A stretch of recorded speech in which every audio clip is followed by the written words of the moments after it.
Saudara-saudari, sahabat-sahabat, pencinta insan, intisari Sabda Mingguan yang terkasih, salam jumpa lagi bersama saya, Pater Dodisasi CMF. Saya hadir di hadapan kalian untuk membawa intisari Sabda Mingguan yang akan diambil dari bacaan Injil yang dibacakan pada hari Minggu biasa ke-29. Injil Markus bab 10 ayat 35 sampai ayat 45.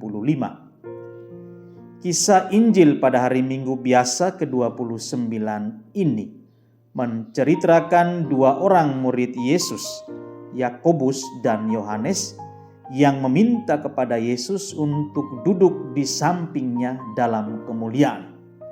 Seolah-olah mereka adalah pelayan-pelayan murid-murid kelas 1. Murid-murid yang lain yang mendengar permintaan ini menjadi marah. Pada titik ini Yesus dengan sabar menawarkan kepada mereka sebuah pelajaran yang luar biasa, bahwa kemuliaan sejati tidak diperoleh dengan mengangkat diri sendiri di atas orang lain, tetapi dengan menjalani baptisan yang sama dengan yang akan dia terima tidak lama kemudian di Yerusalem, yakni baptisan salib. Kata baptis itu berarti pencelupan, menenggelamkan. Melalui sengsaranya, Yesus menenggelamkan dirinya ke dalam kematian, mempersembahkan nyawanya untuk menyelamatkan kita. Oleh karena itu, saudara-saudari, kemuliaan Allah adalah kasih yang menjadi pelayanan, bukan pelayanan yang ingin berkuasa, bukan kekuasaan yang ingin berkuasa. Kasihlah yang menjadi pelayan di situ. Oleh karena itu Yesus menyimpulkan dengan berkata kepada para pengikutnya dan juga kepada kita, barang siapa ingin menjadi besar di antara kamu, hendaklah ia menjadi hambamu, menjadi pelayan. Untuk menjadi besar, seorang harus menempuh jalan pelayanan, melayani orang lain. Saudara-saudari pencinta insan yang terkasih, kita dihadapkan pada dua logika yang berbeda pada Injil hari ini, di mana ada para murid yang ingin menampilkan diri dan ada Yesus yang ingin membenamkan diri.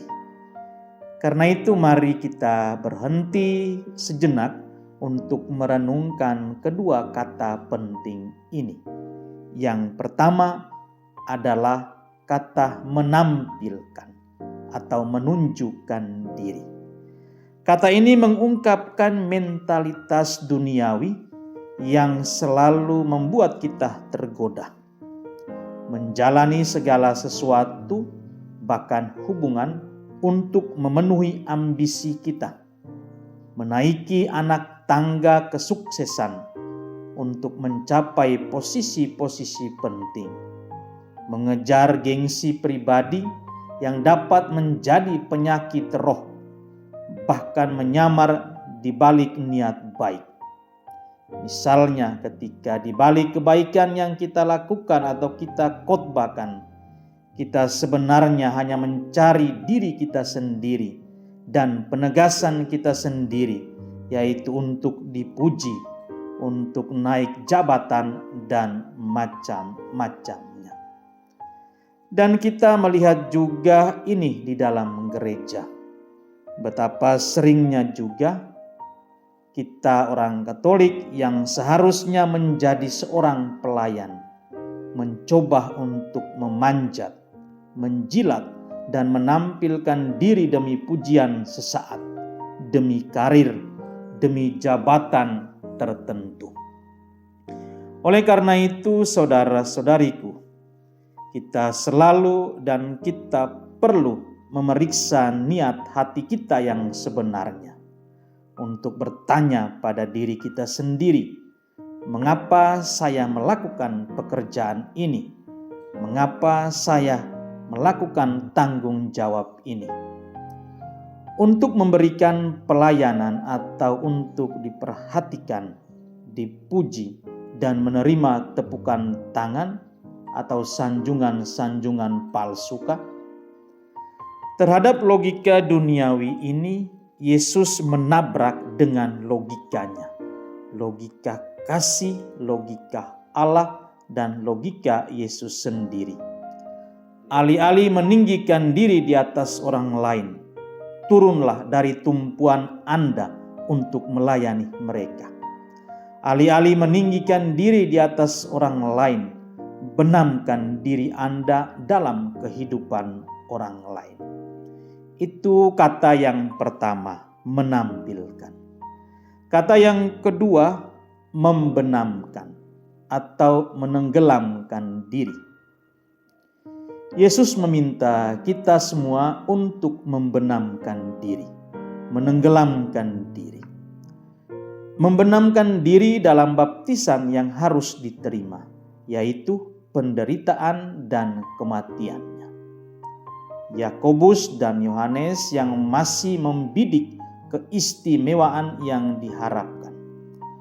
Tetapi Yesus menubuatkan bahwa mereka akan meminum cawannya dan menerima baptisannya, yaitu bahwa mereka juga seperti para rasul yang lain akan mengambil bagian dalam salibnya ketika saatnya tiba. Kata Yesus dalam bacaan Injil tadi menyimpulkan, untuk duduk di sebelah kananku atau di sebelah kiriku bukanlah hakku, tetapi hak itu diberikan kepada mereka yang telah ditentukan untuknya. Seolah-olah Yesus ingin mengatakan, sekarang ikutlah aku dan pelajari jalan kasih yang penuh kesengsaraan, dan Bapamu yang di surga akan memberikan pahalanya.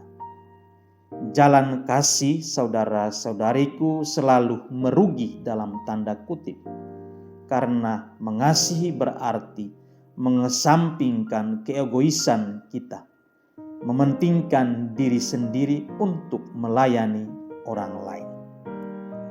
Saudara-saudariku pencinta insan yang terkasih, kita melihat Tuhan yang tersalib, terbenam di kedalaman sejarah kita yang terluka, dan kita menemukan jalan Tuhan di situ. Kita melihat bahwa Dia tidak tinggal di atas sana di surga, memandang rendah kepada kita, tetapi Dia menurunkan dirinya untuk membasuh kaki kita. Allah adalah kasih, dan kasih itu rendah hati. Kasih itu tidak naik ke atas, tetapi turun ke bawah, seperti hujan yang turun ke bumi dan membawa kesegaran dan kehidupan. Tetapi bagaimana kita menempatkan diri kita ke arah yang sama dengan Yesus? Bagaimana kita berpindah dari diri yang menampilkan diri menjadi membenamkan diri kita dari mentalitas gengsi, mentalitas duniawi, menjadi mentalitas pelayanan, mentalitas Kristiani. Kekuatan kita adalah pembaptisan, pencelupan di dalam Yesus, pembenaman di dalam Yesus yang telah kita semua terima melalui anugerah dan yang mengarahkan kita, mendorong kita untuk mengikutinya. Bukan untuk mencari kepentingan diri kita sendiri, tetapi untuk menempatkan diri kita pada pelayanannya. Jalan pelayanan adalah penangkal yang paling efektif terhadap penyakit mencari tempat pertama. Melayani dengan kasih adalah obat bagi para pendaki. Pencarian tempat pertama ini yang menjangkiti begitu banyak konteks manusia dan bahkan tidak menyisakan orang Kristen, umat Allah, bahkan hierarki gerejawi. Maka sebagai murid-murid Kristus, marilah kita menyambut Injil ini sebagai panggilan untuk bertobat, untuk bersaksi dengan keberanian dan kemurahan hati tentang gereja yang menenggelamkan diri dan membungkuk di kaki mereka yang paling kecil untuk melayani mereka dengan cinta dan kesederhanaan. Mari kita membenamkan diri kita dalam Yesus. Semoga amin.